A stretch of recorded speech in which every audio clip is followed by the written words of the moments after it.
All right, so we're going to dive into some exercises. We have an intro to the Shadow DOM exercise. I'm going to open that up. Oops. There we go, intro to Shadow DOM. So this is pretty basic, but I want you to be able to make a shadow root and add elements to that, under that shadow root yourself at a small level.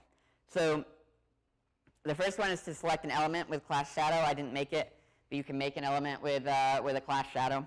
You could also give it any class you wanted. And then create an instance of a shadow DOM to attach the element with element.createShadowRoot. And you can use document.querySelector to do this. Then add a paragraph element to that shadow root. So add an element to the inner HTML of the shadow root. And then add another element with a style to the shadow root. And confirm that the style scoping is working. So try adding a style outside of that and overriding it and see if it changes anything. All right, that's the basic exercise. Then once we can do that, then we're going to take a look at our hello badge. We're going to look at it should be in our style guide. If it's not in our style guide, we'll work now to get it into that style guide.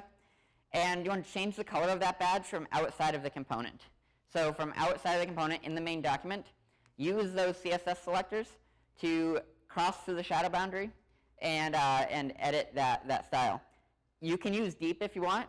Use that the first time, but also refactor that to use the pseudo class instead for, or the pseudo element for the shadow node, because deep is going away. And then the last piece is to add another style, add another component to our style guide. In this case, we're just going to do a button. So we have buttons, we have a button element in HTML, but it's kind of ugly. No one really wants to put that button on their page. So we're going to take that button, but we're going to give it some styles. You're welcome to choose however you would like to style it. I suggest giving it a border, giving it a background color, making the font nice in the button, maybe giving it some nice padding. But add it to the style guide. Don't worry about custom elements like we did yesterday with Hello Badge. Just add it with a shadow root and put all those styles in the shadow root.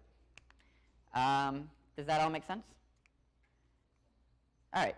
So we'll take our time, start with the first one, and then move on, and I'll walk around, and if there are any questions, please let me know.